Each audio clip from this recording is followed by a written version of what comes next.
جب گزر جائیں گے ماہ 11 تیری آمد کا پھر شور ہوگا، جب گزر جائیں گے ماہ 11 تیری آمد کا پھر شور ہوگا، کیا میری زندگی کا بھروسہ الوداع الوداع ماہ رمضان۔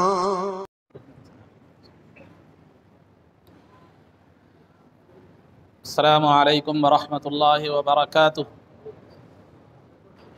الحمد للہ رب العالمین والصلاة والسلام على سید الانبیاء والمرسلین وعلى آلہ واصحابہ اجمعین ومن تبعهم بإحسان الى یوم الدین، اما بعد۔ قال اللہ تبارک وتعالی فی القرآن المجید والفرقان الحمید، اعوذ باللہ من الشیطان الرجیم، بسم اللہ الرحمن الرحیم، انا انزلناہ فی لیلۃ القدر وما ادراک ما لیلۃ القدر لیلۃ القدر خیر من الف شہر، صدق اللہ العظیم۔ قال اللہ تبارک وتعالی فی شان حبیبہ صلی اللہ علیہ وسلم، ان اللہ وملائکتہ یصلون علی النبی یا ایہا الذین آمنوا صلوا علیہ وسلموا تسلیما، اللہم صلی وسلم وزد وبارک علی حبیبک سیدنا ونبینا ومولانا محمد وعلی آلہ واصحابہ اجمعین۔ عزیزان محترم، قرآن کریم میں اللہ رب العزت کا ارشاد گرامی ہے کہ اللہ خالق کل شیء، اللہ تعالیٰ ہر چیز کا خالق یعنی پیدا کرنے والا ہے۔ شے کہتے ہیں موجود کو، یعنی ہر موجود یا مخلوق آپ کہہ سکتے ہیں، تو موجود اور مخلوق چیز کو شے کہتے ہیں۔ تو اللہ تعالیٰ ہر چیز کا، ہر شے کا، ہر مخلوق کا پیدا کرنے والا ہے۔ اور دوسرے مقام پر اللہ رب العزت نے مخلوق کی کثرت کو بتلاتے ہوئے فرمایا بلا وہو الخلاق العلیم، کہ کیوں نہیں، یقیناً اللہ رب العزت بہت زیادہ مخلوقات کا پیدا کرنے والا ہے۔ اللہ تعالیٰ کی مخلوقات بہت زیادہ ہیں۔ انسان سمجھتا ہے کہ یہ دنیا، یہ 7 سمندر یہی کافی، یہی مخلوقات ہیں، نہیں، بلکہ اللہ رب العزت کی بہت ساری مخلوقات ہیں۔ یعنی اس کے تعلق سے روایتوں میں آتا ہے کہ بعض روایتوں میں آتا ہے کہ اللہ تعالیٰ نے 18,000 عالم پیدا فرمائے، 18,000 عالم پیدا فرمائے، اور بعض روایتوں میں آتا ہے کہ 70,000 عالم اللہ رب العزت نے پیدا فرمائے۔ مخلوقات کے 70,000 عالم ہیں، بعض میں 40,000 عالم ہیں۔ ان تمام عالموں میں یہ جو دنیا ہے ہماری ایک عالم ہے، یہ دنیا ایک عالم ہے۔ ایسے ہزاروں عالم کا خالق اور ہزاروں عالم کو اللہ رب العزت نے پیدا فرمایا، تو لہذا ان ہزاروں عالموں میں اللہ رب العزت نے اپنی شریعت کے لیے جس مخلوق کو منتخب فرمایا وہ انسان ہے۔ انسان کو اللہ رب العزت نے اشرف المخلوقات بنایا، اور قرآن کریم میں اعلان فرمایا وَلَقَدْ كَرَّمْنَا بَنِي آدَمَ، ہم نے اولاد آدم کو معزز و مکرم بنایا۔ اور یہ انسان اگر اللہ کی اطاعت و بندگی میں زندگی بسر کرتا ہے اور اللہ رب العزت کے بتائے ہوئے راستے پر چلتا ہے تو اس انسان کا مقام و مرتبہ فرشتوں سے بھی زیادہ اعلیٰ و ارفع اور جو ہے نا معزز و مکرم ہو جاتا ہے۔ تو بہرحال بہت سی جو ہے نا مخلوقات کا اللہ رب العزت خالق ہے، لیکن اللہ رب العزت نے جو شریعت کا مکلف اور شریعت کا جو ذمہ دار بنایا وہ صرف انسانوں کو اور جنات کو بنایا۔ چنانچہ ارشاد ربانی ہے وَمَا خَلَقْتُ الْجِنَّ وَالْإِنسَ إِلَّا لِيَعْبُدُونَ، میں نے جنات اور انسان کو اپنی پہچان اور اپنی عبادت کے لیے بنایا۔ اپنی پہچان اور اپنی عبادت کے لیے، مختلف تفسیروں کی بات بتا رہا ہوں میں، کہ اپنی پہچان اور اپنی عبادت کے لیے بنایا، تو انسان اور جنات انہی کو جو ہے اللہ رب العزت نے اپنے عرفان کے لیے، اپنی پہچان کے لیے اور اپنی عبادت کے لیے ان کو پیدا فرمایا۔ اگرچہ کہ انسان بھی شریعت کے مکلف ہیں، جنات بھی شریعت کے مکلف ہیں، شریعت کے پابند ہیں، لیکن اللہ رب العزت نے انبیاء علیہم الصلاۃ والتسلیم کا سلسلہ انسانوں میں جاری فرمایا، جنات میں جاری نہیں فرمایا۔ انبیاء جنات میں نہیں آئے بلکہ انبیاء انسانوں میں ہی آئے۔ ابرہا، صحابہ، تابعین، اولیاء یہ جنات میں بھی ہوئے ہیں، انسانوں میں بھی ہوئے ہیں، لیکن جو ہے نا انبیاء کا جو سلسلہ ہے، انبیاء کا جو ہے نا سنہری جو سلسلہ ہے، وہ صرف اللہ رب العزت نے انسانوں میں جاری فرمایا۔ وما ارسلنا من قبلک الا رجالا، کہ ہم نے آپ سے پہلے نہیں بھیجا مگر آدمیوں کو ہی، انسانوں کو ہی ہم نے کیا کیا معلوم ہے، جو ہے رسول بنا کر جو ہے نا بھیجا۔ تو نبوت اور رسالت کا سلسلہ اللہ رب العزت میں جنات میں نہیں بلکہ انسانوں میں جاری فرمایا، اور نبی پاک صلی اللہ علیہ وسلم نے جو ہے نا جہاں انسانوں میں تبلیغ فرمائی وہیں جنات میں بھی تبلیغ فرمائی، اور جنات میں بھی دین اسلام کا جو ہے نا پیغام پہنچایا۔ تو اس میں بھی صحابہ ہوئے، اس میں بھی اولیاء ہوئے، اس میں بھی تابعین ہوئے، اس میں جو کافر اور سرکش ہوتے ہیں ان جنات میں، ان کو ہم شیطان کہتے ہیں۔ شیطان کے معنی سرکش، شیطان کے معنی جو ہے نا بدماش اور سرکش کیا آتے ہیں۔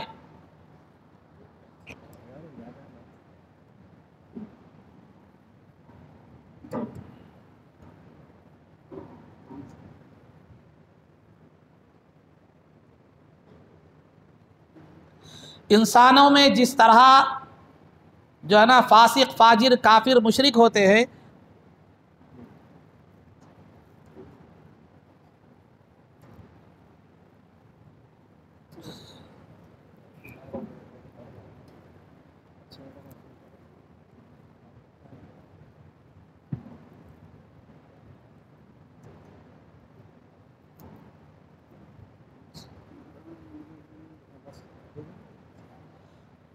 چنانچہ اللہ رب العزت نے انسان اور جنات کی ہدایت کے لیے تقریباً 1,24,000 انبیاء علیہم الصلاۃ والتسلیم کو جو ہے نا اس دنیا میں بھیجا۔ پھر انبیاء علیہم الصلاۃ والتسلیم کے ساتھ کتابیں نازل فرمائی، 104 آسمانی کتابیں من جملہ نازل ہوئی۔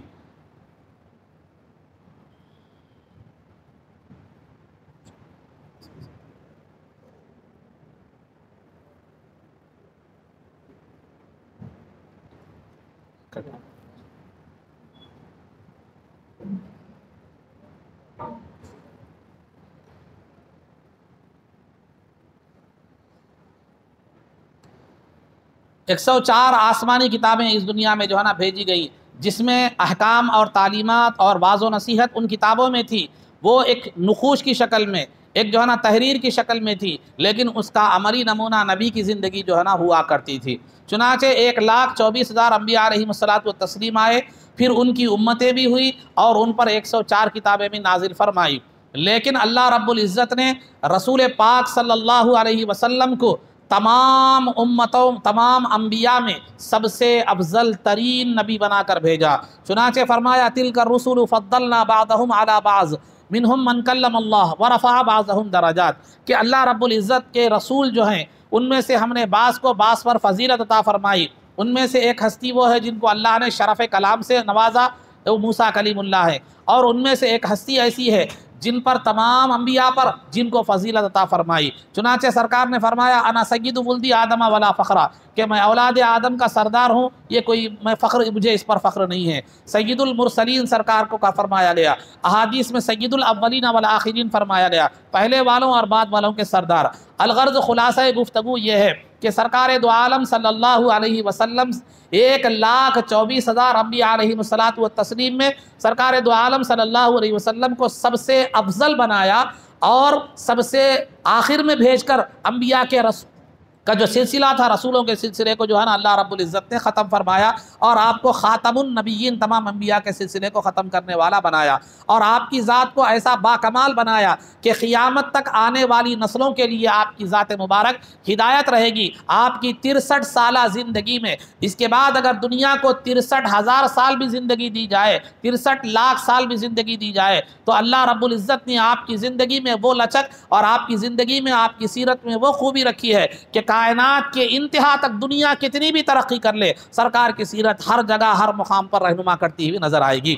تو لہذا اللہ رب العزت نے سرکار کو افضل الرسل، اکمل الرسل جو ہے نا اور خاتم النبیین بنایا۔ اسی طرح آپ کو جو کتاب دی گئی قرآن کریم، وہ قرآن کریم جو ہے نا وہ تمام کتابوں کو ختم کرنے والی ہے، وہ تمام کتابوں کے احکامات کو ختم کرنے والی ہے۔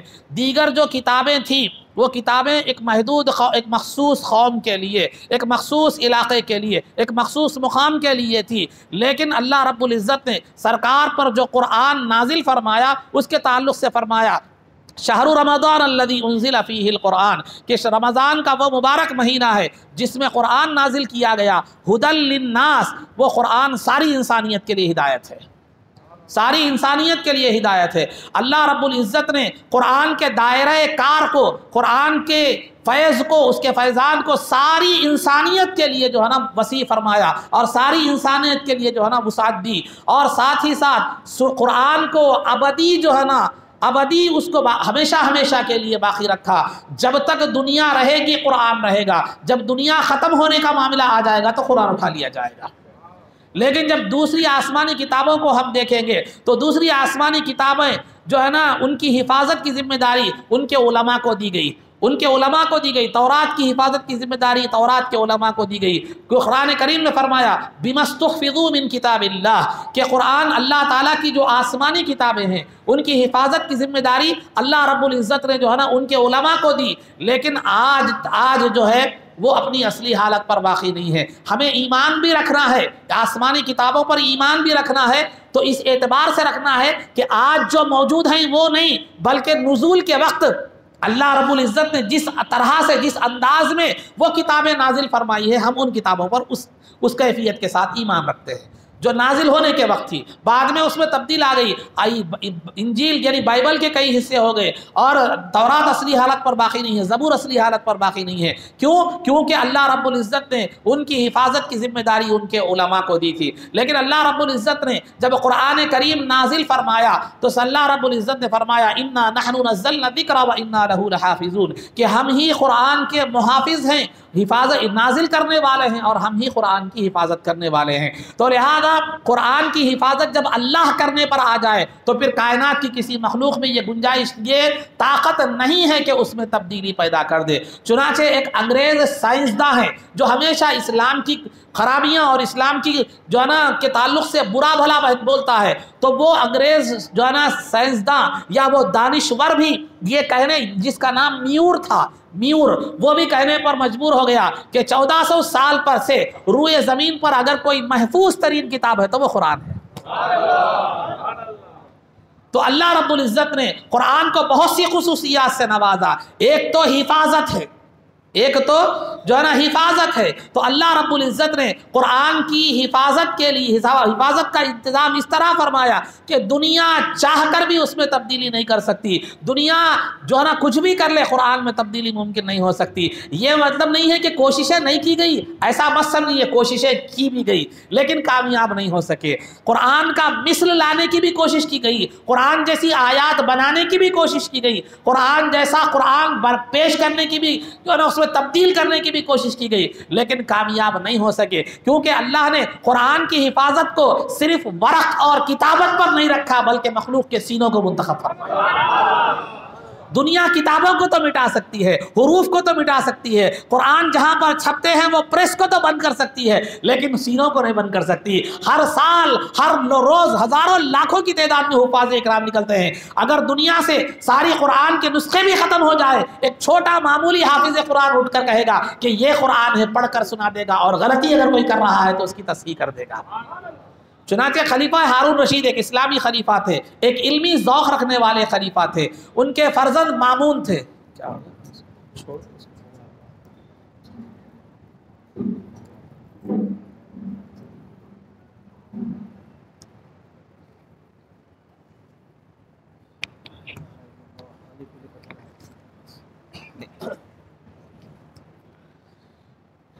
تو خلیفہ ہارون رشید کے ایک فرزند مامون تھے، وہ ہر سال جو ہے نا سیمینار رکھا کرتے تھے، اس میں مختلف مذاہب کا جو ہے نا سیمینار ہوتا تھا، مختلف مذاہب کے لوگ جو ہے نا شریک ہوتے تھے، اس میں ایک عیسائی بھی آیا، اس میں عیسائی بھی آ گیا سیمینار میں، اس نے شرکت کی، شرکت کرنے کے بعد انہوں نے مامون نے جو ہے ایک اس کو دعوت اسلام پیش کی، تو وہ جو ہے نا پادری تھا، جاننے والا تھا، وہ اپنی کتاب کا جاننے والا تھا،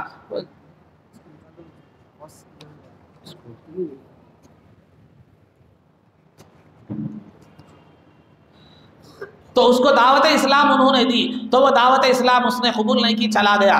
چلا جانے کے بعد پھر سال جب سیمینار منعقد ہوا تو پھر وہی پادری مسلمان ہو کر آیا۔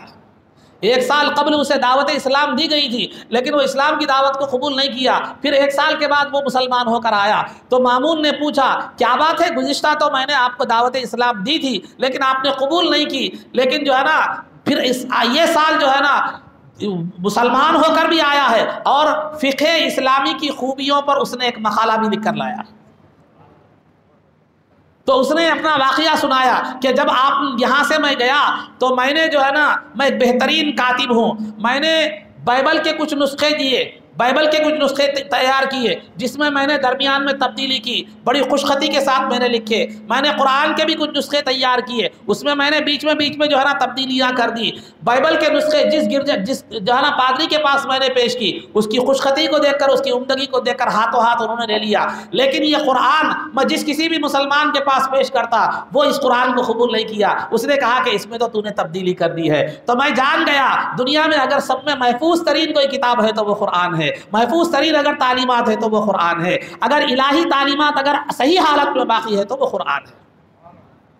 تو عزیزان محترم، لہذا یہ چیز مجھے ایمان لانے پر جو ہے نا کی وجہ بنی اور سبب بنا، لہذا میں اسلام لے آیا۔ تو عزیزان محترم، آج آسمانی کتابیں اپنی اصلی حالت پر باقی نہیں ہے، لیکن ان کے جو احکامات، ان کے جو نصائح، ان کی جو باتیں قرآن میں موجود ہیں آج بھی وہ اپنی اصلی حالت پر باقی ہے، قرآن کے حوالے سے وہ محفوظ ہے۔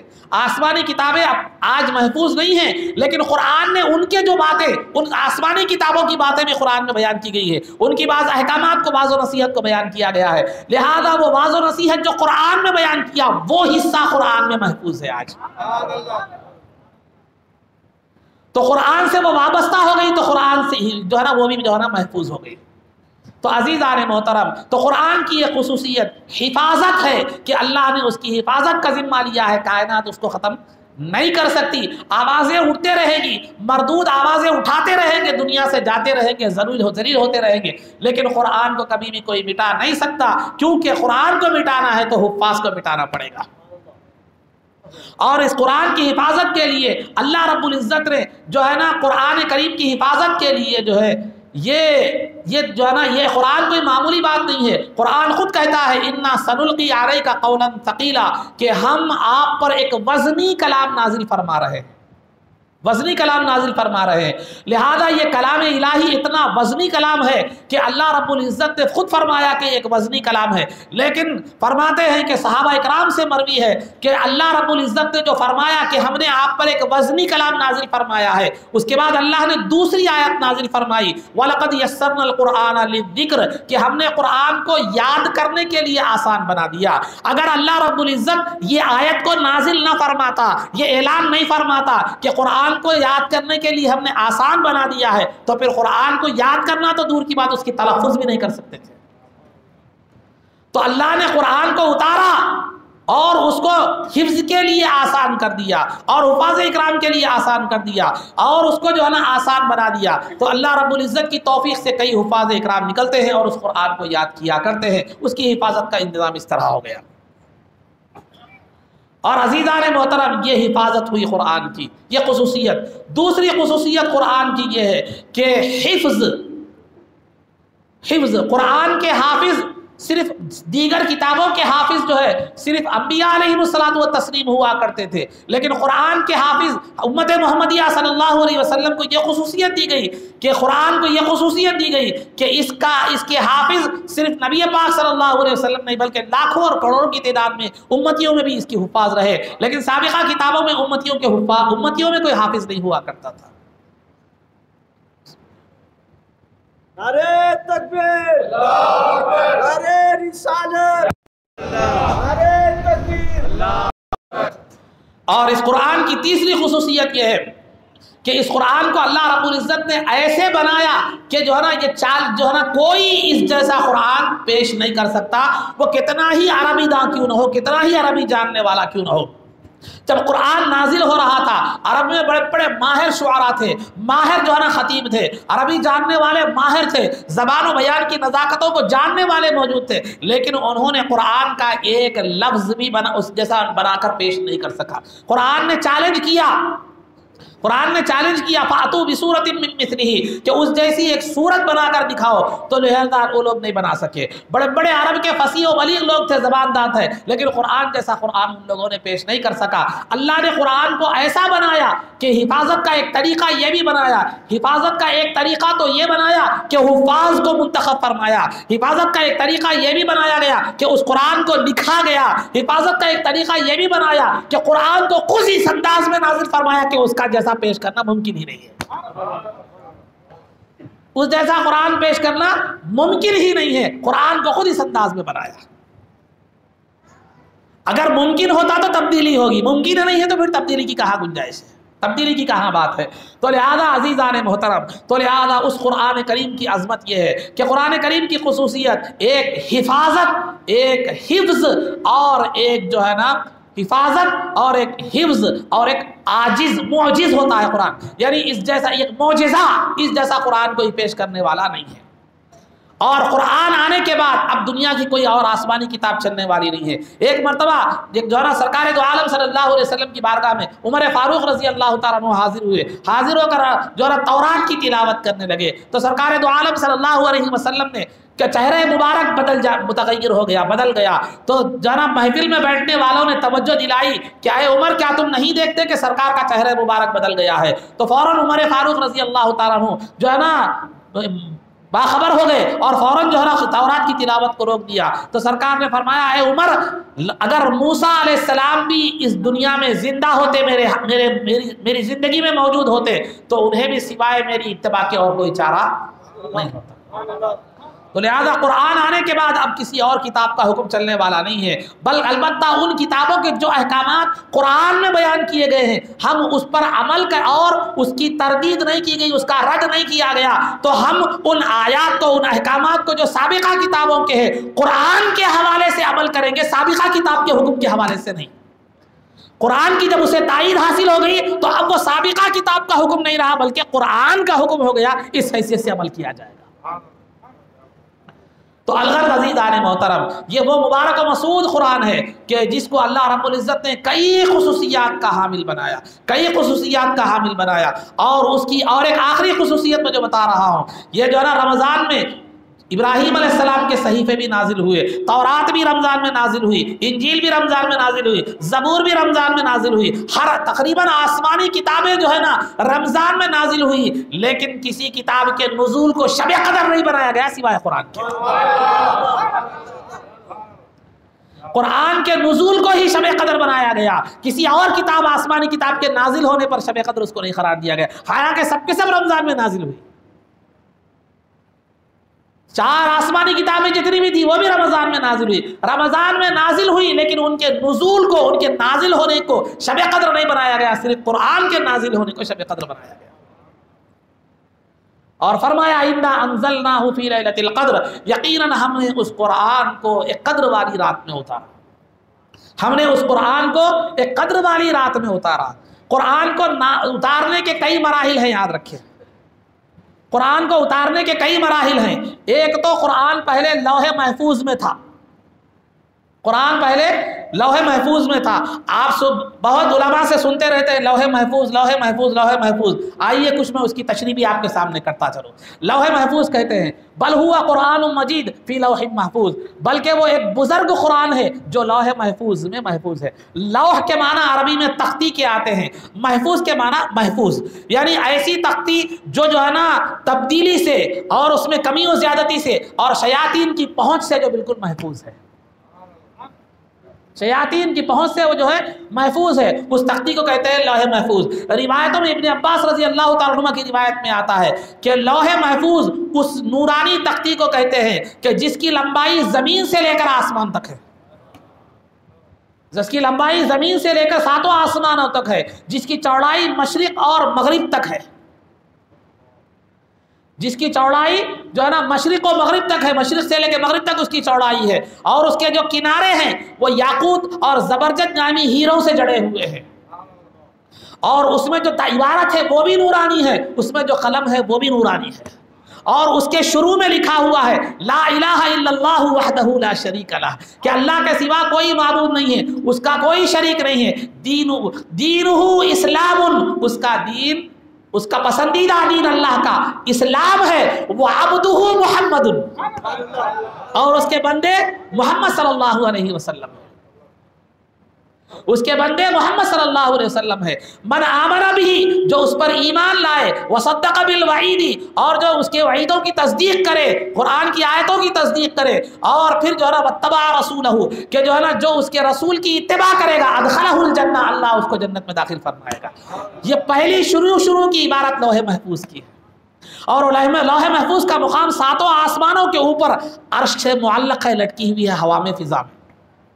تو اس لوح محفوظ میں اللہ رب العزت نے قرآن کو رکھا تھا، اور جب تک قرآن لوح محفوظ میں تھا اس وقت حفاظت کا انتظام کیسا تھا؟ لوح محفوظ میں قرآن جب تک تھا حفاظت کا انتظام یہ تھا کہ لا یمسہ الا المطہرون، کہ جب تک وہ ای المقربون، کہ جو ہے نا جب تک وہ لوح محفوظ میں قرآن تھا سوائے مقرب فرشتوں کے اسے کسی اور کو چھونے کی اجازت نہیں تھی. جب تک قرآن لوح محفوظ میں تھا اس کی حفاظت کا انتظام اس قدر تھا کہ عام فرشتے اسے نہیں چھو سکتے تھے، بلکہ مقرب فرشتے ہی اسے چھو سکتے تھے. دنیا میں آنے کے بعد اس کا مقام یہ ہو گیا کہ اس کو صرف پاکیزہ لوگ چھو سکتے ہیں، جو ہے نا ناپاک لوگ نہیں چھو سکتے. وہاں حفاظت، یہاں احترام. تو جب تک لوح محفوظ میں قرآن تھا تو بالکل محفوظ تھا، اور وہاں سوائے مقرب فرشتوں کے کسی اور کو قرآن کو چھونے کی اور اس کے پاس جانے کی اجازت نہیں تھی. پھر اس کے بعد جب قرآن لوح محفوظ سے شب قدر میں دنیا کے آسمان پر نازل ہوا، دنیا کا جو آسمان آپ کو نظر آ رہا ہے، شب قدر میں قرآن لوح محفوظ سے دنیا کے آسمان پر نازل ہوا. تو جب آسمان سے جو ہے نا لوح محفوظ سے دنیا کے آسمان پر اتر رہا تھا، تو اس کو بھی اللہ رب العزت نے اس حفاظت کے ساتھ اتارا کہ نہ وہاں شیاطین تک رسائی حاصل تھی، نہ وہاں کوئی تبدیلی کی گنجائش تھی. اس کے بعد دنیا کے آسمان پر اللہ رب العزت نے شب قدر میں اس قرآن کو اتارا. شب قدر میں اس قرآن کو اتارا. کیسے اتارا؟ جبریل علیہ السلام نے جو ہے نا فرشتوں کو، سفرہ نامی فرشتوں سے جو ہے نا وہ قرآن لکھایا. فرشتوں نے نورانی قلموں سے، نورانی اوراق پر اس قرآن کو لکھا. پھر قرآن کریم کو آسمان دنیا پر ایک مقام ہے بیت العزہ، عزت والا گھر، اس میں قرآن کو محفوظ کر دیا گیا، رکھ دیا گیا. اب وہاں بھی کسی کی جو ہے نا وہ نہیں ہے، وہاں تک کسی اور کی رسائی نہیں ہے. تو لہذا قرآن کی نسبت کی وجہ سے ساتوں آسمانوں پر دنیا کے آسمان کو فضیلت حاصل ہے، کیونکہ وہ قرآن کے رہنے کا مقام ہے، قرآن کے رکھے جانے کا مقام ہے. تو قرآن کی نسبت سے ساتوں آسمانوں سے افضل دنیا کا آسمان ہوا. صاحب قرآن کی نسبت سے زمین سب سے افضل ہوگی. ساتوں زمینوں میں سب سے افضل زمین کا وہ حصہ ہے جس پر نبی پاک صلی اللہ علیہ وسلم آرام فرما ہے. قرآن کی نسبت سے دنیا کا آسمان ساتوں آسمانوں میں افضل، رسول پاک کی نسبت سے جو ہے نا تمام زمینوں میں، تمام زمین کے حصے میں جو ہے نا وہ مدینہ منورہ کا مبارک حصہ افضل ہے. پھر اس کے بعد جو ہے عزیزان محترم، یہ پہلا مرحلہ تو لوح محفوظ میں تھا قرآن. دوسرا مرحلہ وہاں سے جو ہے نا دنیا کے آسمان پر اتارا گیا. پھر تیسرا مرحلہ جب ضرورت پیش آتی تھوڑا کر کے رسول پاک صلی اللہ علیہ وسلم پر اتارا گیا. تقریباً 23 سال کی مدت میں رسول پاک صلی اللہ علیہ وسلم پر اتارا گیا. جب اتارا گیا تو سرکار نے صحابہ کے سامنے اس کو پڑھ کر سنایا. جب اتارا جاتا تو کیفیت کیا ہوتی تھی؟ اتارا جاتا تو قرآن اتارا جاتا تو کیفیت یہ ہوتی تھی، سخت سردی کے موسم میں بھی جب سرکار پر قرآن نازل ہوتا تو جو ہے نا جبین مبارک، آپ کی پیشانی مبارک جو ہے نا پر پسینے کے قطرات موتیوں کی طرح چمکتے تھے، اور اگر سواری پر ہوتے تو سواری بیٹھ جایا کرتی تھی۔ اور ایک مرتبہ ایک صحابی رسول کے جو ہے نا ماڑی پر آرام فرما رہے ہیں، قرآن کا نزول شروع ہوا تو وہ بیان فرماتے ہیں کہ میرے اتنا وزن مجھے محسوس ہوا کہ جو ہے میری ماڑی، میرا پیر چکنا چور ہو جائے گا مجھے ایسا اندیشہ ہونے لگا۔ جیسے قرآن میں ابھی میں نے بتایا انا سنلقی علیک قولا ثقیلا، یقیناً جو ہے نا ہم نے آپ پر جو ہے ایک وزنی کلام کو نازل فرمایا ہے، تو لہذا سرکار کے قلب پر نازل ہوا، وہ قرآن نازل ہوا تو آسمان پر قرآن رکھا تو وہ آسمان سب آسمانوں سے افضل، اور جس رات میں قرآن نازل کیا گیا وہ رات تمام راتوں سے افضل، جس سینے مبارک پر قرآن نازل کیا گیا وہ سینہ تمام مخلوق میں سب سے افضل۔ اللہ اکبر، یا رسول اللہ۔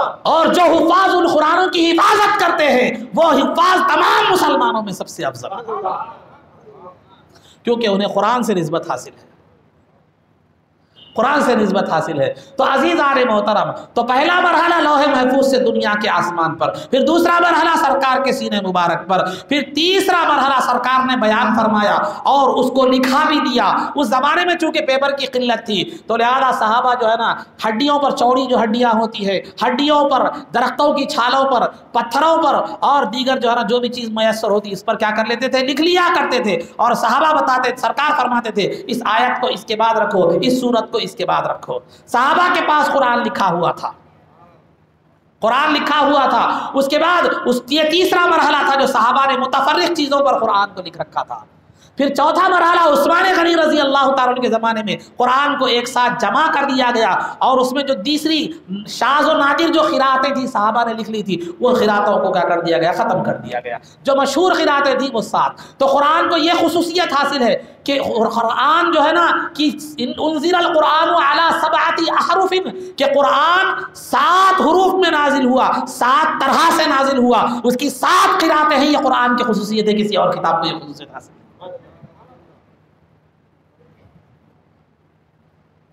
تو کتاب کی شکل میں جو ہمارے پاس آیا وہ ایک چوتھا مرحلہ تھا۔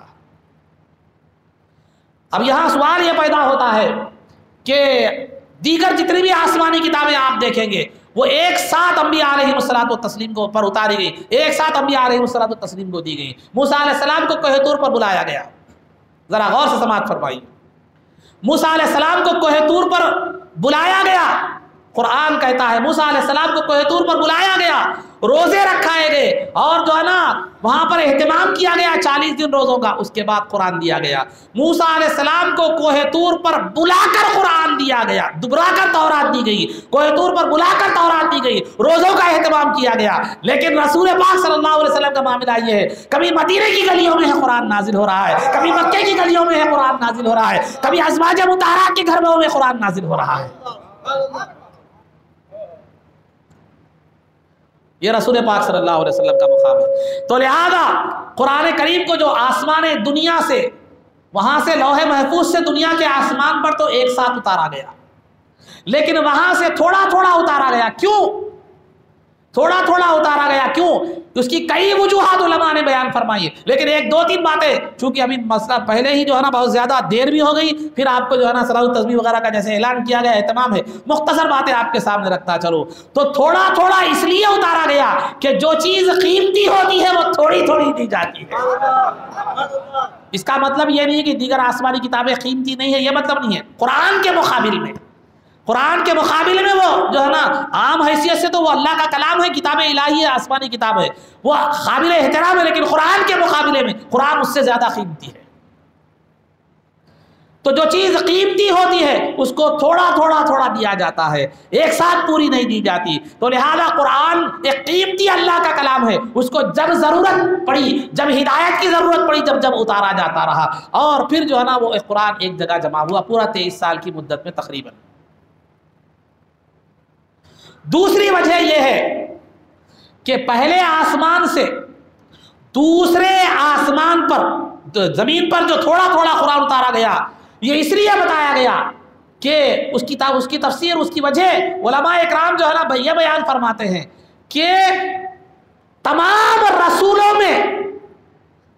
رسولوں میں سرکار کو ایک امتیازی مقام دینے کے لیے، تمام کتابوں میں قرآن کو ایک امتیازی مقام دینے کے لیے تھوڑا تھوڑا اتارا گیا، کیونکہ تمام کتابیں ایک ساتھ اتاری گئی تھی اور سرکار انبیاء کو ایک ساتھ دی گئی تھی، تو لہذا اگر سرکار کو بھی قرآن ایک ساتھ دیا جاتا اور سرکار کو ایک وقت میں دیا جاتا تو دیگر انبیاء اور سرکار کا معاملہ بالکل ایک جیسا ہو جاتا، سرکار بھی دیگر انبیاء کی طرح ہوتے، لیکن قرآن میں اللہ نے فرمایا وَرَفَعَ بَعْضَهُمْ دَرَجَاتٍ، ان انبیاء کی مبارک ہستیوں میں ایک ہستی ایسی ہے جن کے درجات کو ہم نے تمام انبیاء پر بلند فرمایا ہے، تمام انبیاء پر بلند فرمایا ہے، اس کا اظہار بھی کر دیا معراج میں جب مسجد اقصیٰ میں۔ تو اس سردار، دیگر انبیاء کے سرکار سردار ہیں، سردار اور غیر سردار کے فرق کو باقی رکھنے کے لیے قرآن اور غیر دیگر آسمانی کتابوں کے درمیان فرق کو باقی رکھنے کے لیے اللہ رب العزت نے عام انداز میں جس طرح کتابیں انبیاء کو دی گئی ویسا نہیں دیا گیا، قرآن کو تھوڑا تھوڑا دیا گیا اور سرکار کو بلا کر نہیں بلکہ جہاں جہاں تھے وہاں نازل کر دیا گیا۔ یہ تھوڑا تھوڑا نازل کرنے میں ایک حکمت یہ بھی ہے، اور تیسری حکمت، تیسری بات یہ ہے کہ سرکار دو عالم صلی اللہ علیہ وسلم پر مہربانی اللہ تعالیٰ کی مقصود ہے۔ قرآن کو جو تھوڑا تھوڑا نازل کیا گیا اللہ کی مہربانی مقصود ہے۔ کیا مہربانی ہے؟ کرم نوازی ہے، رحمت ہے اللہ تعالیٰ کی۔ کیوں؟ میں نے ابھی آپ کے سامنے بتلایا کہ قرآن کے نازل ہونے کی وقت سرکار کی کیفیت کیا ہوتی تھی۔ اگر پورا قرآن ایک ساتھ نازل کر دیا جاتا تو سرکار پر تھوڑی سی مشقت ہوتی ہے، اور دوسرا سرکار کو یاد کرنے میں بھی مشکل ہوتی تھی۔ اور ایک طریقہ کار یہ ہے، سورہ قیامہ کی آیت آپ پڑھتے ہیں کہ لا تحرک به لسانک لتعجل به ان علینا جمعہ وقرآنہ، کہ سورہ قیامہ کی آیت ہے کہ آپ اپنی زبان کو حرکت مت دیجیے، آپ اپنی زبان کو حرکت مت دیجیے، لا تحرک به لسانک لتعجل به، جلدی کرتے ہوئے آپ اپنی زبان کو حرکت مت دیجیے، انا علینا جمعہ وقرآنہ، کہ جو ہے نا ہم اس قرآن کو جمع کرنا اور آپ کی زبان پر جاری کرنا یہ ہم پر ذمہ داری ہے۔ یہ آیتیں کیوں نازل ہوئی؟ اس لیے کہ جب جبریل امین قرآن لے کر آتے، سرکار کو سناتے، تو سرکار اس اندیشے کے ساتھ کہ کہیں ذہن سے نکل نہ جائے تو جبریل کے ساتھ ساتھ سرکار بھی پڑھنا شروع کرتے تھے۔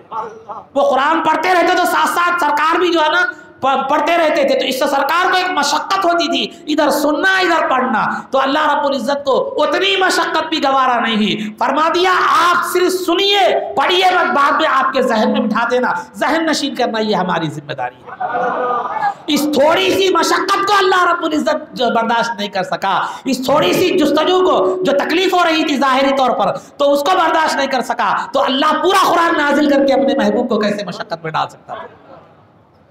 تو اسی لیے تھوڑا تھوڑا اتارا گیا اور کہا گیا کہ اتارتے وقت سنیے، آپ بعد میں اس کو محفوظ کرنا بھی ہماری ذمہ داری ہے۔ آپ کو اتارتے وقت تھوڑا بھی اتارا، پھر وہ تھوڑے کو بھی آپ پڑھنے کی ضرورت نہیں ہے، اس تھوڑے کے تعلق سے بھی مشقت اٹھانے کی ضرورت نہیں ہے، اس کی حفاظت آپ کے سینے میں محفوظ کرنا یہ ہماری ذمہ داری ہے، یہ ہماری ذمہ داری ہے۔ تو الغرض عزیزان محترم، تو بتلایا گیا کہ وہ قرآن کو تھوڑا تھوڑا تھوڑا نازل کرنے میں یہ مصلحت بتلائی گئی۔ اس کے بعد کہا گیا لیلۃ القدر خیر من الف شہر، کیا جو ہے نا قدر کی رات یعنی شب قدر 1000 مہینوں سے بہتر ہے۔ شب قدر 1000 مہینوں سے بہتر ہے۔ کس اعتبار سے بہتر ہے؟ 1000 مہینوں سے بہتر ہے، تو بتلایا گیا کس اعتبار سے بہتر ہے۔ اب مثال کے طور پر ہمارے قطب بھائی ہیں، اگر میں کہوں کہ قطب بھائی میرے سے بہتر ہے تو آپ بولیں گے مصعب کس اعتبار سے؟ آواز کے اعتبار سے، نعت کے اعتبار سے، صحت کے اعتبار سے، علم کے اعتبار سے، خوبصورتی کے اعتبار سے، آپ ڈکلیئر کیجئے کس اعتبار سے وہ خوبصورت ہے۔ تو یہاں لیلۃ القدر کو 1000 مہینوں سے بہتر قرار دیا، مگر کس اعتبار سے بہتر ہے وہ بتلایا نہیں گیا،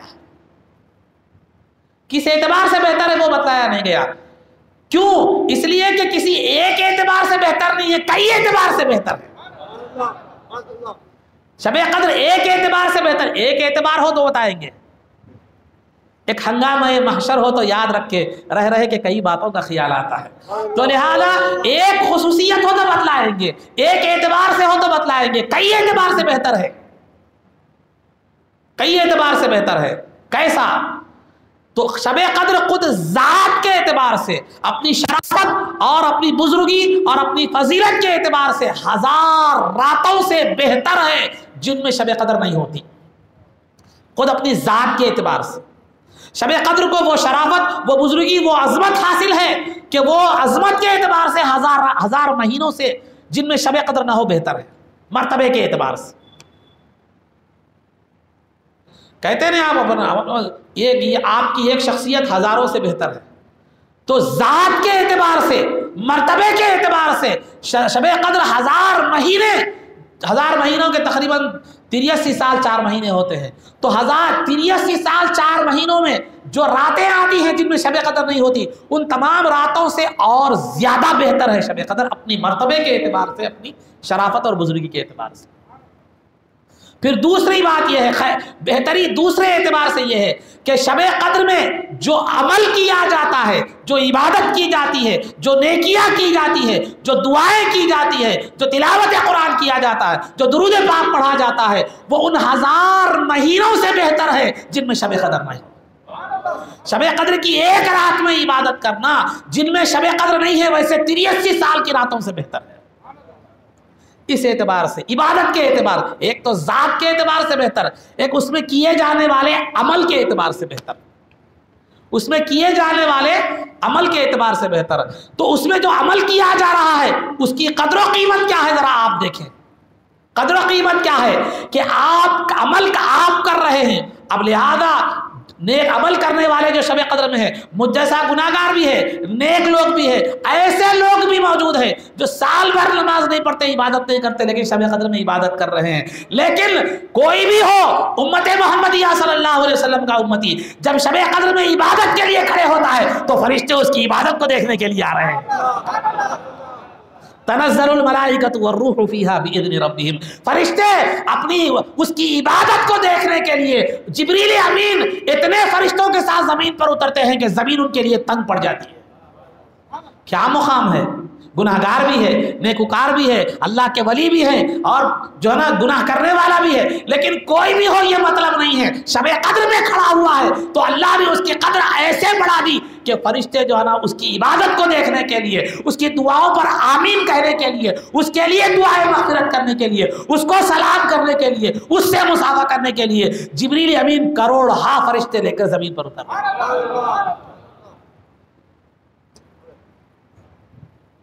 کروڑہا فرشتے لے کر زمین پر اتر رہے۔ تو لہذا اس رات میں جو لیلۃ القدر خیر من الف شہر جو کہا گیا، ایک تو یہ رات بہتر ہے 1000 مہینوں سے، تو اپنی ذات اور مرتبے کے اعتبار سے، اور دوسرا اپنے اندر ہونے والے مرتبے کے اعتبار سے۔ پھر تیسرا، اس میں اللہ رب العزت کی طرف سے جو رحمتیں اور برکتیں اور خوبیاں اور خیر اس رات میں نازل ہوتی ہے وہ 1000 مہینوں سے زیادہ بہتر ہے، یعنی 1083 سال 100 سال کے زمانے میں، دنوں میں، راتوں میں جن میں شب قدر نہ ہو، جو بھلائی جو خیر و برکت اللہ نازل فرماتا ہے صرف ایک رات میں اتنی خیر و برکت نازل فرماتا ہے۔ تو خیر و برکت کے اعتبار سے یہ رات 1000 مہینوں سے زیادہ بہتر ہے۔ اور چوتھی بات یہ ہے کہ اس رات میں اللہ رب العزت نے قرآن کو نازل کیا، اور اس قرآن سے جتنے لوگوں نے ہدایت پایا، اس قرآن کی تاثیر سے جتنے لوگوں نے ہدایت پایا، 1000 مہینوں سے زیادہ کوششوں کے باوجود اتنے لوگ مسلمان نہیں ہوتے جتنے اس قرآن کے رات میں شب قدر میں نازل ہونے سے مسلمان ہوئے۔ چنانچہ قرآن کی تاثیر کا یہ طریق یہ بتلایا گیا، قرآن کی تاثیر کیا ہے بتایا گیا کہ لو انزلنا هذا القرآن على جبل لرأيته خاشعا متصدعا من خشیۃ اللہ، کہ اگر پہاڑ کو سمجھ دی جائے، علم دیا جائے، اس پر قرآن نازل کیا جائے تو قرآن کی ہیبت سے، خوف الہی سے پہاڑ ریتی میں تبدیل ہو جائے گا۔ یہ قرآن کی تاثیر ہے، یہ قرآن کی تاثیر ہے۔ اور عمر فاروق رضی اللہ تعالیٰ عنہ کا نعرہ رسالت، نعرہ رسالت، نعرہ تکبیر، عمر فاروق رضی اللہ تعالیٰ عنہ کے ایمان کا واقعہ تو آپ سنتے رہتے ہیں، مختصر میں بتاتا چلو۔ سرکار ایمان لانے سے پہلے کائنات میں سب سے زیادہ نفرت اگر عمر فاروق رضی اللہ تعالیٰ عنہ کو تھی، سرکار سے تھی۔ نعوذ باللہ سرکار کو شہید کرنے کے لیے تلوار لے کر نکلے تھے۔ درمیان میں کسی نے کہا کہ سرکار کو شہید کرنے سے پہلے اپنے بہن کی خبر لیجئے، اپنے بہن بھائی کی خبر لیجئے، لہذا وہ خود مسلمان ہو چکے ہیں۔ چلو ٹھیک ہے، پہلے ان کا سرکار کا کام بعد میں کریں گے، پہلے بہن اور بہن بھائی سے نپٹتے ہیں۔ گھر میں گئے تو جانے کے بعد گھر میں داخل ہوئے تو قرآن کی تلاوت کی آواز آ رہی تھی۔ غصے کے سے گھر میں داخل ہوئے، بہن فاطمہ بنت خطاب کو جو ہے نا ایسا مارا کہ خون چہرہ لہو لہار ہو گیا، بہن بھائی کو بھی خوب مارا۔ تو بہن نے کہا کہ اے عمر، تو جو کرنا چاہتا ہے کر لے، ہماری جان لینا چاہتا ہے تو لے لے، لیکن خدا کا کلام اور خدا کا ایمان ہم چھوڑنے والے نہیں۔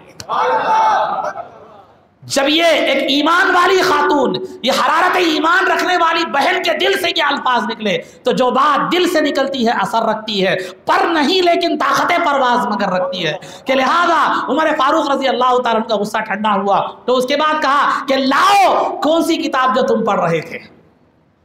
تو وہ نسخہ، جو کتاب چونکہ اب اسی قرآن کی شکل میں نہیں ہوئی تھی ابھی، تو وہ جو حصہ تھا جو لکھا ہوا تھا وہ حصہ وہ دیا گیا سورہ طٰہٰ کی آیتیں تھی سورہ، تو لاؤ وہ قرآن میں بھی دیکھنا چاہتا ہوں۔ تو بہن نے کہا کہ اے عمر، یہ قرآن اللہ کا کلام ہے، اس کی شان یہ ہے کہ لا یمسہ الا المطہرون، اس کو پاکیزہ لوگ ہی چھو سکتے ہیں۔ پہلے جا وضو کر یا غسل کر، پاک ہو، اس کے بعد کلام الہی کو چھو۔ تو لہذا گئے، پاک ہوئے، کلام الہی لیا، سورہ طٰہٰ کی آیتیں پڑھنے لگے۔ طٰہٰ ما انزلنا علیک القرآن لتشقیٰ، جو ایک ایک آیت پڑھتے جاتے کفر کی تاریکیاں دل سے چھٹتی چلی جاتی، دل میں انقلاب پیدا ہوتا چلا جاتا۔ اس کے بعد آخر میں اس آیت پر پہنچے، اننی انا اللہ لا الہ الا انا فاعبدنی واقم الصلاۃ لذکری، کہ یقیناً میں ہی خدا ہوں، اے عمر میری عبادت کر اور میرے یاد کے لیے نماز کو قائم کر۔ یہ آیت پر پہنچ رہا تھا، دل کی دنیا منور ہو گئی اور کہنے لگے میں بھی مصطفیٰ جان رحمت کے قدموں میں جانا چاہتا ہوں۔ حاضر ہو گئے، مسلمان ہو گئے۔ یہ قرآن کی تاثیر تھی۔ لو انزلنا هذا القرآن على جبل لرأيته خاشعا متصدعا من خشية الله، پہاڑ پر ڈال دیا جاتا تو پہاڑ ریت میں تبدیل ہو جاتا، انسانوں کے دلوں پر ڈالا تو انسان جو ہے نا کفر کی تاریکیاں دلوں سے چھٹ گئی، نور ایمان سے دل منور ہو گیا۔ یہ ایک آدھ نہیں، صحابہ کے زمانے میں بیسیوں واقعات ہے، آج بھی بیسیوں واقعات ہے جو قرآن کو سن کر لوگ ایمان لا رہے ہیں۔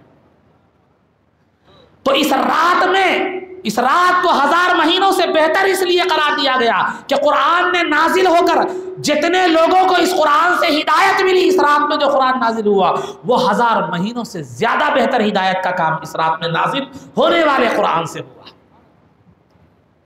اس وجہ سے بھی اس کو 1000 مہینوں سے بہتر کہا جاتا۔ بہت سی باتیں ہیں، ابھی بولنے بیٹھوں تو، لیکن میں آگے مختصر طور پر آپ کے سامنے آگے بڑھ رہا ہوں۔ تو اس کے بعد تنزل الملائکۃ والروح فیہا باذن ربہم من کل امر، اس رات میں فرشتے جبرائیل امین کے ساتھ کروڑہا فرشتے وہ اترتے ہیں، اور اتر کر فرشتے اترتے ہیں اور مسلمانوں کی جو عبادت میں مصروف ہے ان کے لیے دعائے رحمت اور مغفرت کرتے ہیں، اور اگر کوئی دعا میں مصروف ہے تو ان کی دعاؤں پر آمین کہتے ہیں۔ تو ذرا اندازہ لگائیے، فرشتے ایک معصوم مخلوق اگر وہ دعا کریں، کبھی دعا کی مقبولیت دعا کرنے والے پر ہوتی ہے، کبھی آمین بولنے والے پر ہوتی ہے۔ اگر دعا کرنے والا گنہگار ہو لیکن محفل میں اگر کوئی اللہ والا ہو تو پھر اس کے حساب سے اللہ تعالیٰ کیا کرتا ہے، دعا کو قبول فرما لیتا ہے۔ اور کوئی دعا کرنے والا نیک اور صالح ہو تو اس حساب سے بھی جو ہے نا دعائیں مقبول ہوا کرتی ہے۔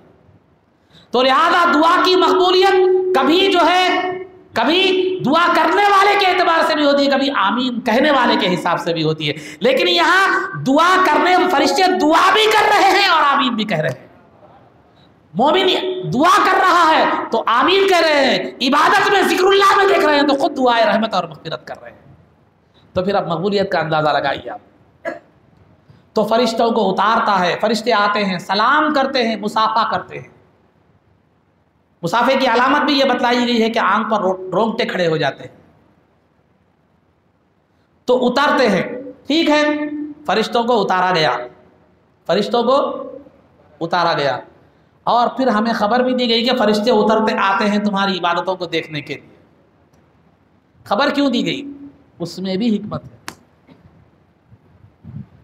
اللہ تعالیٰ فرما رہا ہے کہ فرشتے تنزل الملائکۃ والروح، جبریل امین اور فرشتے اترتے ہیں، اتر کر تمہاری دعاؤں پر تمہیں دیکھ کر دعا کرتے ہیں، فلاں فلاں فلاں جو بھی ہے بتایا میں نے ابھی بتا دیا آپ کے سامنے. تو کیوں اترتے ہیں فرشتے؟ ٹھیک ہے فرشتے اتر رہے تھے، جو بھی اللہ کے حکم سے اتر رہے تھے، جو بھی کر رہے تھے. ہمیں کیوں بتلایا جا رہا ہے کہ تم جب عبادت میں کھڑے ہوتے ہو تو فرشتے تمہاری عبادتوں کو دیکھنے کے لیے اترتے ہیں، تمہاری عبادتوں کو دیکھنے کے لیے اترتے ہیں، اس لیے کہ ہماری عبادتوں میں خشوع و خضوع پیدا ہو جائے، ہماری عبادتوں میں خشوع و خضوع پیدا ہو جائے. مثال کے طور پر اگر آپ اکیلے پڑھ رہے ہیں مسجد میں نماز، آپ جو ہے نا اکیلے مسجد میں نماز پڑھ رہے ہیں، ٹھیک ہے جلدی جلدی سجدے بھی مار سکتے ہیں، رکوع بھی کر سکتے ہیں، جیسا چاہے ویسا جلدی جلدی پڑھ سکتے ہیں. لیکن ایک سمجھانے کے لیے میں مثال دے رہا ہوں، میں اگر سامنے ٹھہرا ہوا ہوں، آپ کو یہ تصور ہے کہ مصعب سامنے ٹھہرے ہوئے ہیں، تو اکیلے میں جیسی عبادت کرتے ہیں ویسا نہیں کرتے. مصعب بعد میں نماز صحیح نہیں پڑھا بولتے، بلکہ جو ہے رکوع ذرا اطمینان سے کرتے ہیں، سجدے میں جب کیفیت بدل جاتی. تنہائی میں جو عبادت کی کیفیت ہوتی ہے، کوئی اللہ والا، کوئی عالم دین، کوئی بزرگ آپ کے سامنے کھڑا ہوا ہے، یا آپ کو یہ تصور ہے کہ وہ مجھے دیکھ رہا ہے، تو پھر جو ہے نا وہ عبادت کی کیفیت بدل جاتی ہے. اسی وجہ سے کہا گیا کہ ان تعبد اللہ کأنک تراہ فإن لم تکن تراہ فإنہ یراک. ایسے اللہ کی عبادت کرو کہ گویا تم اللہ کو دیکھ رہے ہو، تم اللہ کو دیکھ رہے ہو. اگر ایسا نہیں کر سکتے تو کم از کم یہ تصور کرو کہ اللہ تمہیں دیکھ رہا ہے. یہ دونوں صورتوں میں تمہاری عبادت کامل ہوگی. تو پہلے کو اللہ تمہیں دیکھ رہا ہے، اس کو مشاہدہ کہتے ہیں. اللہ کا تصور، اس کو مراقبہ کہتے ہیں. عبادت میں یا تو مشاہدہ ہو یا مراقبہ ہو. اللہ کو کیا دیکھتے ہیں؟ تو اس کی تجلیات. جیسے حدیث میں آتا ہے بندہ جب نماز کے لیے کھڑے ہوتا ہے تو زمین سے لے کر آسمانوں تک اس کے اوپر نور کی بارش ہوتی ہے، نور چھا جاتا ہے. تو اللہ والے وہ دیکھا کرتے تھے، اللہ والے جو ہے نا وہ دیکھا کرتے تھے. تو بہرحال عزیزان محترم، تو یہ فرشتوں کے اترنے کا، آپ کی عبادتوں کو دیکھنے کا تذکرہ اس لیے کیا جا رہا ہے کہ جب آپ کے ذہنوں میں یہ تصور آ جائے کہ فرشتے مجھے دیکھ رہے ہیں تو پھر عبادت میں خشوع و خضوع پیدا ہو جائے گا. اس سے فائدہ آپ کا ہی ہوگا. تو عبادت کا سلیقہ سکھلانے کے لیے بھی اور تصور دلانے کے لیے بھی فرشتوں کو بھیجا جا رہا ہے. یہ تو ایک بات تھی عزیزو. شاہ عبد العزیز محدث دہلوی رحمۃ اللہ علیہ نے تو ایک اور ہی بات آگے کہہ دی کہ شب قدر میں صرف فرشتے نہیں اترتے بلکہ مقام علیین سے اللہ والوں کی روحیں بھی اترتی ہیں. علیین، سورہ مطففین میں علیین کا تذکرہ ہے. وما ادراک ما علیون. علیین کس کو کہتے ہیں؟ علیین جنت میں ایک اعلیٰ مقام کا نام ہے، یا اس کے بارے میں علماء کا مختلف باتیں ہیں. کتاب مرقوم جو قرآن کے اشارے سے معلوم ہوتا ہے کہ علیین سے مراد جہاں صالحین کا نام ہے اعمال جس میں لکھا جاتا ہے. یہ بھی ہو ایک عام بات جو ہے مفسرین کے پاس، علیین وہ جنت کا اعلیٰ مقام ہے جہاں صالحین اور انبیاء کی ارواح رہتی ہیں. تو آج کی رات فرشتوں کے ساتھ ساتھ صالحین کی ارواح بھی اترتی ہیں. کون فرما رہے ہیں؟ شاہ عبد العزیز محدث دہلوی رحمۃ اللہ علیہ، جن کی ولایت، جن کے علم، جن کی حدیث دانی کے بارے میں کسی بھی مکتب فکر کو اختلاف نہیں ہے. تو شاہ عبد العزیز محدث رحمۃ اللہ علیہ فرماتے ہیں کہ فرشتے نہیں بلکہ مومنین اور صالحین کی روحیں بھی اترتی ہیں. کیوں اترتی ہیں؟ کیوں اترتی ہیں؟ اس لیے کہ عبادت گزاروں کی عبادت کے جو انوار ہے اس سے اپنے آپ کو منور کریں. عبادت گزاروں کے عبادت کے جو انوار ہیں ان کی نورانیت سے اپنے آپ کو منور کرنے کے لیے، اور ان کے دل میں جو خشوع و خضوع للہیت ہے اس سے اپنے آپ کو لذت دینے کے لیے. آپ کو بریانی کھائے تو لذت ہوتی ہے، حریص کھائے تو، ہر ایک کی لذت کے معیار الگ ہوتے ہیں. جسم کی لذت کا معیار لذیذ غذا ہے، روح کی لذت کا معیار جو ہے نا وہ جو ہے وہ کیا ہے معلوم؟ ذکر الہی ہے. الا بذکر اللہ تطمئن القلوب، کہ اللہ کے ذکر سے دل مطمئن ہوتے ہیں، راحت پاتے ہیں. وجلت قلوبہم وَإِذَا تُلِيَتْ عَلَيْهِمْ آيَاتُهُ زَادَتْهُمْ ایمانا۔ تو یہ ارواح، یہ فرشتے اس لیے اترتے ہیں کہ مجھ جیسا گناہگار جو سال بھر عبادت نہیں کیا، خالی رمضانی مسلمان ہے لیکن شب قدر میں عبادت کے لیے کھڑا ہے، تو اس کی عبادت کی یہ اہمیت ہے، اس کی عبادت کا یہ مقام ہے۔ دیکھنے کے لیے عبادت کو فرشتے بھی آ رہے ہیں، اس کی عبادت سے نورانیت حاصل کرنے کے لیے، اس کے دل کے عبادت کے جذبے سے اپنے آپ کو لطف اندوز کرنے کے لیے فرشتے اور صالحین کی روحیں آ رہے ہیں۔ یہ وہ مقام ہے آج کا۔ تو عزیزو، یہ ہماری آج کی عبادت کا مقام ہے۔ اسی وجہ سے شب قدر کی ایک وجہ یہ بھی بتلائی گئی ہے کہ شب قدر کو شب قدر اس لیے کہا جاتا ہے کہ اس رات میں ناکارہ آدمی بھی عبادت کرتا ہے تو قدر کی نگاہ سے دیکھا جاتا ہے، اس وجہ سے اس کو شب قدر کہا جاتا ہے۔ یہ نہیں دیکھا جاتا کہ وہ رمضانی ہے غیر رمضانی ہے، بلکہ آج اللہ کی مبارک شب میں کھڑا ہوا ہے تو قدردانی کی نگاہ سے اس کی عبادت کو دیکھا جاتا ہے۔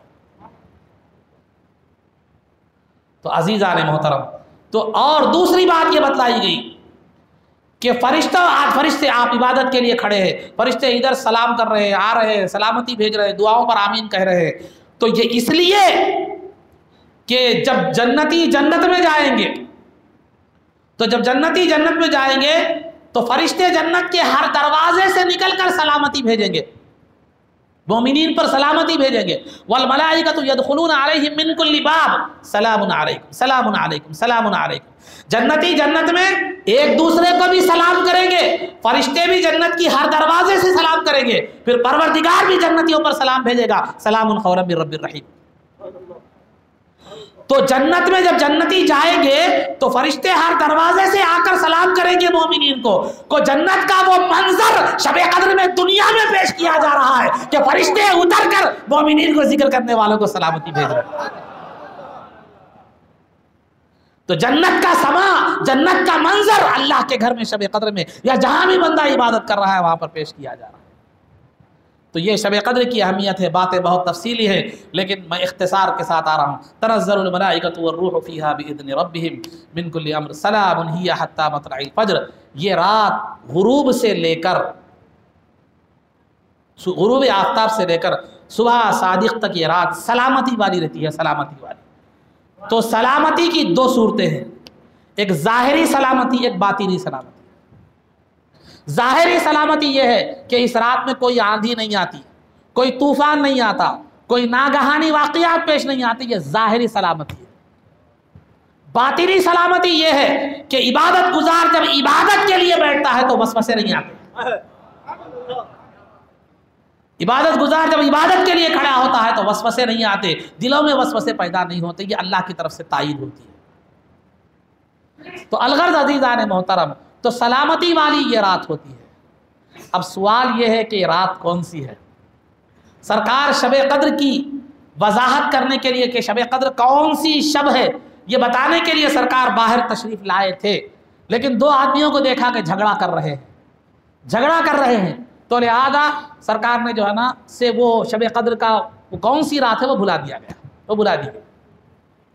لیکن سرکار نے فرمایا یہ بھلا دیا جانا تمہارے لیے بہتر ہی ہے، یہ بلا دیا جانا تمہارے لیے بہتر ہی ہے۔ کیوں بہتر ہے؟ آپ کو معلوم ہو جاتا کہ فلاں 27 شب قدر ہے تو پورے رات سوتے تھے، پورے رات سو کے صرف شب قدر کو جگ لیتے پھر باقی بھی سو جاتے تھے۔ معلوم نہیں ہے بلکہ 21 کو بھی جگ رہے، 23 کو بھی جگ رہے، 25 کو بھی جگ رہے، 27 کو جگ رہے، 29 کو بھی جگ رہے۔ تو لہذا امت محمدیہ صلی اللہ علیہ وسلم کو اگر شب قدر بتلا دی جاتی تو وہ صرف ایک رات عبادت کر کے سو جاتا، لہذا شب قدر کا ثواب تو پا لیتا، لیکن نہ بتلانے سے اور زیادہ ثواب ہے۔ اور زیادہ ثواب یہ ہے کہ ایک رات تو ملی، شب قدر تو ملی، لیکن 5 راتیں جو عبادت کیا اس کا بھی ثواب ملے گا، پھر جستجو جو کیا اس کا بھی ثواب ملے گا۔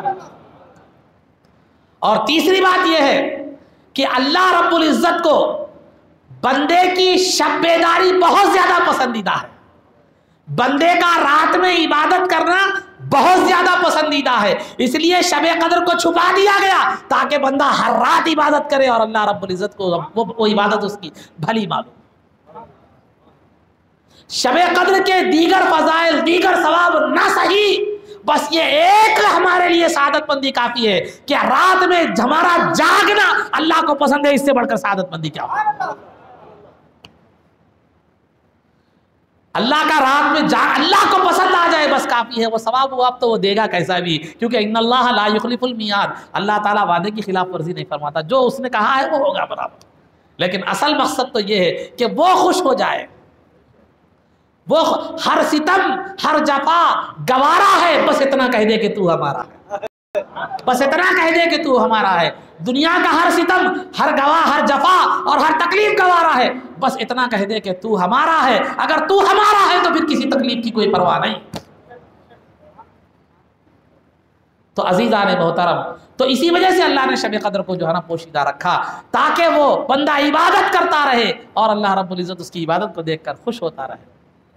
ایسی کئی وجوہات ہیں لیکن وقت بہت طویل ہو گیا، تو عزیزان محترم یہ شب قدر کے حوالے سے یہ عظمتیں، یہ سعادتیں۔ اب کون سی رات شب قدر ہے؟ روایتیں اس بارے میں مختلف ملتی ہیں آپ کو۔ 23ویں شب ایک صحابی رسول نے کہا کہ ایک صحابی رسول ایک گاؤں میں ایک ویرانے مقام پر جہاں مطلب مسجد وغیرہ کی زیادہ سہولت جو ہے نہیں تھی، تو وہ صحابی رسول کیا کرتے تھے، وہاں عبادت کیا کرتے تھے۔ مسجد نبوی تھوڑا دور تھی، آنے میں مشکل ہوتی تھی، تو وہ کہے کہ یا رسول اللہ شب قدر کون سی شب ہے؟ کیونکہ میں ایک ویرانے میں ایک ایسے مقام پر رہتا ہوں جہاں عبادت کرتا ہوں، میں جہاں ریاضت کرتا ہوں، وہاں سے مجھے آنا پڑتا ہے دور خاص طور پر، لہذا شب قدر کون سی شب ہے؟ تو سرکار دو عالم صلی اللہ علیہ وسلم نے فرمایا 23ویں شب شب قدر ہے۔ تو لہذا ان کا یہ کام تھا، ان کا اہتمام کا طریقہ یہ تھا کہ وہ اپنے گاؤں سے اپنے مقام سے جو ہے نا شب قدر 23ویں شب کو عصر کے 23ویں شب شروع ہونے سے پہلے عصر میں تشریف لا لیتے، رات تمام عبادت کرتے، پھر صبح میں فجر کی نماز پڑھ کر چلے جاتے۔ اس روایت سے یہ بات معلوم ہوتی ہے کہ 23ویں شب شب قدر ہے، لیکن ہو سکتا ہے یہ احتمال بھی ہے کہ سرکار نے خاص طور پر وہ صحابی کے لیے کیا کیا ہو، فرمایا ہو۔ کیوں؟ اس لیے کہ سرکار کا دوسرا ارشاد یہ ہے کہ شب قدر کو آخری دہے کی تاخراتوں میں تلاش کرو۔ شب قدر کی جو ہے نا آخری تاخراتوں میں، 21 23 25 27 29 اس میں تلاش کرو۔ کیوں آخری راتوں میں کیوں رکھی گئی شب قدر؟ آخری رات میں تلاش کرنے کا حکم کیوں دیا گیا؟ اس لیے کہ رمضان کا مبارک مہینہ وہ ہے کہ جس کی ہر گھڑی سعادت مندی ہے، عبادت میں گزارنا ہے، غفلت میں گزارنا نہیں ہے۔ عام طور پر انسان کیا ہوتا، پہلے دہے میں وہ بات نہیں رہتی، پہلے دہے میں جو جستجو اور کوشش رہتی ہے وہ دوسرے دہے میں نہیں رہتی، دوسرے دہے میں جو رہتی ہے 20 دن روزے رکھنے کے بعد تھوڑا حالت کیا ہو جاتی ہے، دیگرگوں ہو جاتی ہے، تھوڑا حالت تبدیل ہو جاتی ہے۔ آخری دہے میں انسان کو کیا ہے، فطری طور پر انسان میں کیا ہوتا ہے، تھوڑی سستی اور کوتاہی آ جاتی ہے، اسی لیے وہ آخری دہا کوتاہی سے نہ گزرے، اسی لیے شب قدر آخری دہے میں رکھ دی گئی تاکہ وہ دہا بھی جستجو کے ساتھ گزرے، وہ دہا بھی جستجو کے ساتھ گزرے۔ تو اس روایت سے معلوم ہوتا ہے کہ طاق راتوں میں شب قدر کو تلاش کرنا چاہیے، لیکن بہت سے صحابہ اور علماء کا اس بات پر جو ہے نا رجحان ہے اس جانب کہ 27ویں شب شب قدر ہے، بلکہ بعض صحابہ سے تو قسم کھانے کی بھی تذکرے ملتے ہیں کہ 27ویں شب شب قدر ہے۔ ابن عباس رضی اللہ تعالیٰ عنہ سے پوچھا گیا، ابن عباس رضی اللہ تعالیٰ عنہ جو جلیل القدر مفسر ہیں، صحابی رسول ہیں، ان سے شب قدر سے تعلق سے پوچھا گیا کہ کون سی شب شب قدر ہے؟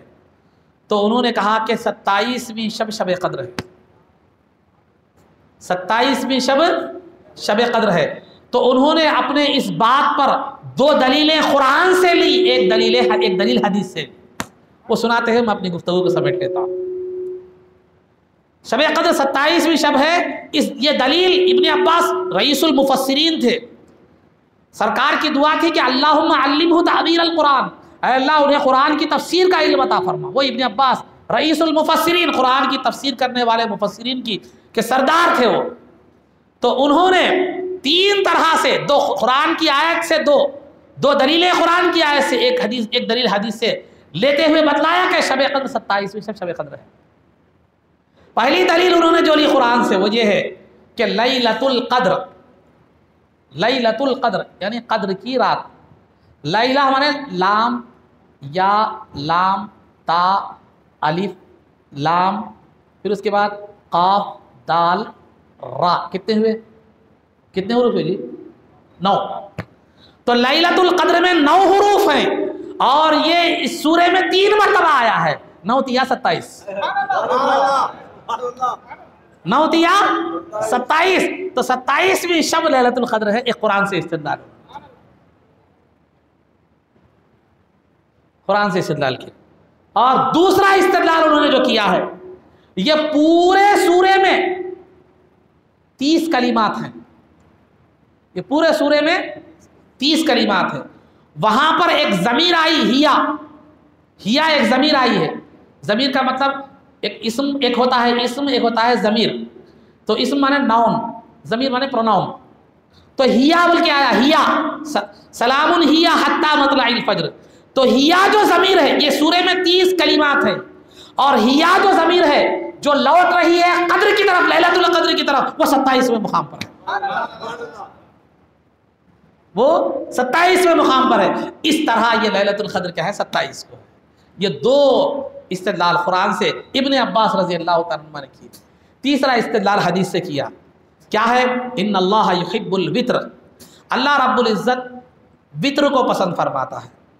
وطر کا مطلب کوسا طاق کو انگلش میں آپ کیا بولتے ہیں، آپ لوگوں کو معلوم ہے؟ آڈ یا ایون کچھ بولتے نا، آڈ یعنی طاق کا مطلب 1 3 5 7 9 11 اس طرح جو برابر تقسیم نہیں ہوتے۔ 4 بولے تو 2 تقسیم ہوتے، 4 بولے تو 6 جو ہے نا، 6 بولے 3 ہوتے، 8 بولے 4 ہوتے، لیکن برابر 1 3 5 اس کو وطر کہتے ہیں۔ وطر یعنی طاق اردو میں، انگلش میں غالباً آڈ کہتے ہیں۔ میری انگلش تھوڑا برداشت کر لینا، سمجھے، میں ہوتا انگلش دا آدمی نہیں ہوں، پھر بھی سمجھانے کے لیے سمجھ میں آ گیا تو آزو بازو سے لے لینا، پکڑ لینا ذرا۔ تو بہرحال تو یہ جو ہے نا طاق عدد، تو ان اللہ یحب الوتر، اللہ تعالیٰ طاق کو پسند فرماتا ہے، کیونکہ اللہ بھی وطر ہے، ایک طاق ہے، کیونکہ اللہ ایک ہے۔ اور طاق عددوں میں اللہ کو سب سے زیادہ پسندیدہ جو طاق عدد ہے وہ 27 ہے، 7 ہے۔ وہ کیا ہے؟ 7 ہے۔ تو اب آپ کی شب قدر کیا ہے؟ 21 میں ہے، 23 میں ہے، 25 میں ہے، 27۔ تو 20 کے بعد آپ طاق عدد بڑھا رہے ہیں۔ 20 کے بعد ایک طاق عدد بڑھائے تو 21 ہو گیا، 3 طاق عدد ہے بڑھا دیے تو 23 ہو گئی، 5 طاق عدد ہے بڑھا دیے تو 25 ہو گئی، 7 طاق عدد ہے بڑھا دیے تو 27 ہو گئی 20 کے بعد، اور 9 طاق عدد ہے بڑھا دیے تو کیا ہو گئی؟ 29 ہو گئی۔ تو 20 کے بعد جتنے طاق عدد بڑھا رہے ہیں وہ پورے وطر ہیں، اللہ کو سب پسند ہے، لیکن سب سے زیادہ 7 کا عدد پسند ہے۔ تو ہوئے کتنے؟ اس حساب سے بھی 27 شب قدر ہے۔ یہ سیدنا ابن عباس رضی اللہ تعالیٰ عنہ کا جو ہے نا، یہ ایک استدلال تھا 27ویں شب پہ۔ اللہ کا فضل ہے کہ آج ہمیں 27ویں شب ملی ہے، تو اللہ مجھے اور آپ کو اس رات کو غفلت کے بجائے عبادت میں گزارنے کی جو ہے نا توفیق عطا فرمائے۔ اللہ تعالیٰ سے دعا ہے کہ پروردگار جو کچھ بھی کہا گیا ہے اس پر عمل کرنے کی توفیق عطا فرما۔ اے اللہ زبان و بیان میں کچھ غیر جو ہے نا کوتاہی ہوگی تو مولا اپنے فضل و کرم سے معاف فرما۔ اے اللہ حاضرین کے جائز مقاصد کو پورا فرما، ہمارے سننے اور سنانے کو قبول فرما، اس کو ہمارے لیے ذخیرہ آخرت اور ذریعہ نجات بنا۔ اے اللہ تیرا لاکھ شکر ہے کہ تو نے ہمیں شب قدر عطا فرمائی، مولا اس کا اہتمام کرنے کی توفیق عطا فرما، اور شب قدر کے کامیاب لوگوں میں ہمارا شمار فرما، شب قدر میں بخشائے لوگوں میں ہمارا شمار فرما۔ اے اللہ دین اسلام پر عمل کرنے کی توفیق عطا فرما۔ اے اللہ جس طرح ہم نے سارا رمضان تیری عبادت و طاعت میں گزارا مولا، اسی طرح سارا سال اسی طرح تیری عبادت و طاعت میں سرگرم رہنے کی توفیق عطا فرما۔ اے اللہ ہماری عبادتوں کو قبول فرما، ریا، شہرت اور دکھاوے سے ہماری عبادتوں کو پاک فرما، ہماری عبادتوں میں اخلاص پیدا فرما، ہمارے اعمال میں اخلاص پیدا فرما، عزت و عافیت کی زندگی دے اور ایمان پر ہمارا خاتمہ فرما، رسول پاک صلی اللہ علیہ وسلم کے قدموں میں ہمارا حشر فرما، خبر میں دیدار مصطفیٰ سے بہرور فرما، نبی پاک صلی اللہ علیہ وسلم کے قدموں میں ہمارا حشر فرما، آپ کی شفاعت عظمیٰ سے ہم کو بہرور فرما، آپ کے دست مبارک سے جامع کوثر پینا نصیب فرما، جنت میں آپ کی غلامی معیت اور رفاقت نصیب فرما۔ صلی اللہ تعالی وسلم علی خیر خلقہ سیدنا محمد و آلہ و صحبہ اجمعین برحمتک یا ارحم الراحمین والحمد للہ رب العالمین۔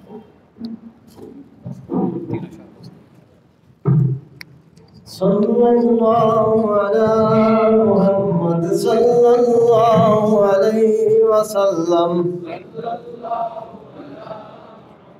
صلی اللہ علیہ وسلم، صلی اللہ علی محمد صلی اللہ علیہ وسلم، صلی اللہ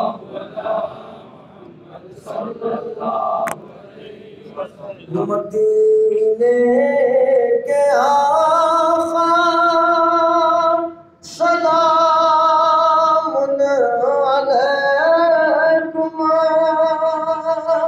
دو عالم کے شاہ سلام علیکم مدینے کے آقا سلام علیکم دو عالم کے شاہ سلام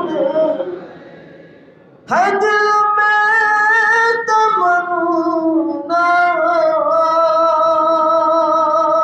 مدینے کو تمہاری غلامی میں عمر